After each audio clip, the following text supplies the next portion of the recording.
संविधान में मूल अधिकार राज्य के कानून है, न कि नैसर्गिक अधिकार। डॉक्टर राजाराम, अलीगढ़। संविधान निर्माण के अनछुए पहलुओं पर डॉक्टर राजाराम ने प्रकाश डाला। उन्होंने बताया कि संविधान निर्माण की प्रक्रिया 1931 की जनगणना से शुरू हुई, जिसमें मताधिकार का अधिकार संपत्ति, शिक्षा और सरकार को कर देने वाले लोगों को दिया गया था। डॉक्टर राजाराम ने कहा कि संविधान में मूल अधिकार राज्य के कानून हैं, न कि नैसर्गिक अधिकार। उन्होंने ये भी कहा कि संविधान में बहुसंख्यक जनता के सामाजिक और आर्थिक विकास के लिए कोई संवैधानिक गारंटी नहीं है। उन्होंने बताया कि बहुसंख्यक देश की जनता के सामाजिक और आर्थिक विकास के लिए संविधान में कोई भी संवैधानिक गारंटी नहीं है। उल्टा ये कहकर गुमराह किया गया कि ये दुनिया का सबसे श्रेष्ठ संविधान है, जिसे बाबा साहब डॉक्टर अंबेडकर ने बनाया है, वही इसके निर्माता हैं। शुक्रवार को कलेक्ट्रेट प्रांगण स्थित कैंटीन में आयोजित पत्रकार वार्ता में सेवानिवृत्त सीएमओ डॉक्टर राजाराम ने कहा कि संविधान में मूल अधिकार राज्य के कानून हैं, न कि नैसर्गिक अधिकार। उन्होंने ये भी कहा कि संविधान में बहुसंख्यक जनता के सामाजिक और आर्थिक विकास के लिए कोई संवैधानिक गारंटी नहीं है। पत्रकार वार्ता को आगरा से आए संस्थापक संयोजक वंचित वर्ग संगठन के डॉक्टर सुरेंद्र सिंह ताज, प्रदेश निर्माण समिति संयोजक प्रोफेसर मुफ्ती जाहिद, सेवानिवृत्ति डिपार्टमेंट ऑफ धर्मशास्त्र, अलीगढ़ मुस्लिम विश्वविद्यालय और रमेश चंद्र विद्रोही ने भी संबोधित किया। क्या कहना है? जी, मैं यही कहना चाहता हूँ कि जो आदरणीय सीएमओ साहब ने कहा है वही सच है।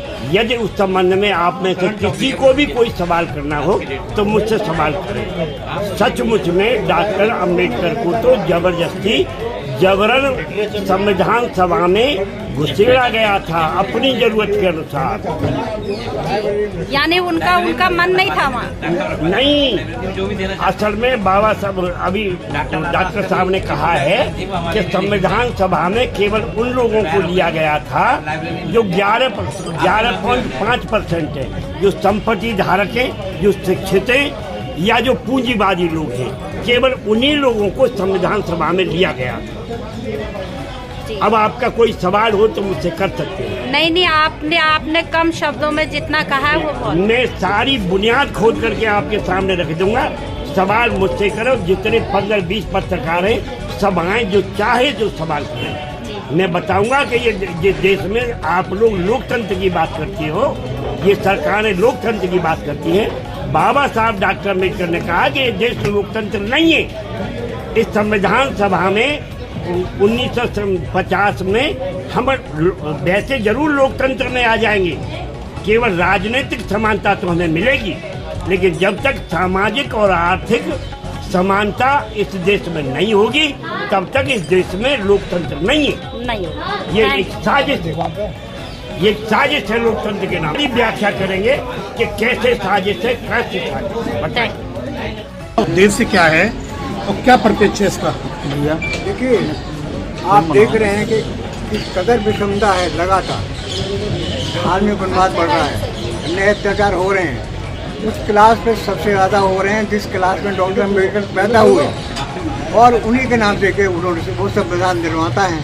तो उस क्लास के लिए उन्होंने क्या दिया? मूल अधिकारों में ST SC OBC के नाम से उनके सामाजिक आर्थिक विकास के लिए एक भी आर्टिकल कुछ भी नहीं है। और मूल अधिकार तो डॉक्टर सरदार वल्लभ भाई पटेल ने बनाए थे, वो उसके अध्यक्ष थे। तो डॉक्टर अम्बेडकर तो वहाँ थे ही नहीं। संविधान सभा में डॉक्टर अम्बेडकर नहीं थे वैसे वो, लेकिन उस तरीके से नहीं थे कि वो 4 कमेटियाँ थी। आपको पता ही होगा, नहीं मालूम हो तो मैं बताऊँ। एक सेंट्रल पावर कमेटी थी, एक सेंट्रल कॉन्स्टिट्यूशन कमेटी थी, इसके अध्यक्ष थे पंडित जवाहरलाल नेहरू। और दूसरी 2 कमेटी और थी, एक स्टेट कॉन्स्टिट्यूशन कमेटी थी, दूसरी थी मूल अधिकार और संसदीय समुदाय कमेटी, जिसके अध्यक्ष थे सरदार वल्लभ भाई पटेल।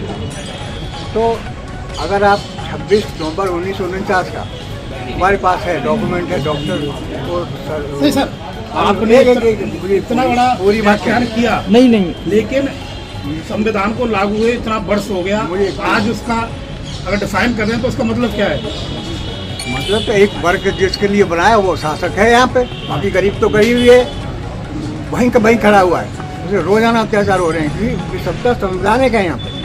मूल अधिकार उन्हीं को संपत्ति का आर्टिकल 19 और 31 इसको तो क्या फायदा। भाजपा को आप सपोर्ट करने वाले हैं? जिस तरीके से भाजपा चाहती है कि संविधान में बदलाव हो और आप भी चाहते हैं, आप भी वही बात कह रहे हैं? हमारे संविधान में संशोधन का तो तरीका होता ही है, भाजपा से क्या बदला है? हम तो संविधान की प्रक्रिया बता रहे हैं कि क्या निर्माण कैसे हुआ, ये आप लोगों को जानना चाहिए। आपको क्या भाजपा की बी पार्टी माना जाए? अरे तो वो कैसे माना जाएगा? नहीं नहीं, आप दोनों की जो सोच है वो एक जैसी लग रही है कि जिस तरीके से वो भी चाहते हैं कि संविधान के अंदर बदलाव हो और आप भी इसी बात को कर रहे हैं, तो क्या मान के चलें? अरे संविधान को बदलाव हो, क्या किस चीज़ का बदलाव हो, वो क्या कहते हैं बताइए। मैं ये कहता हूँ, अब आपसे एक बात सवाल पूछा, आपका धर्म कब माँ बाप ने बताया ना आपको, धर्म माँ बाप ने बताया कि ये धर्म है, तो संविधान मूल अधिकारों में सरकार आपको धर्म बताएगी कि साहब आप ऐसे धर्म चलो, ये धर्म तुम्हें हम दे रहे हैं। ये क्या बात है? धर्म का मूल अधिकारों में क्यों है?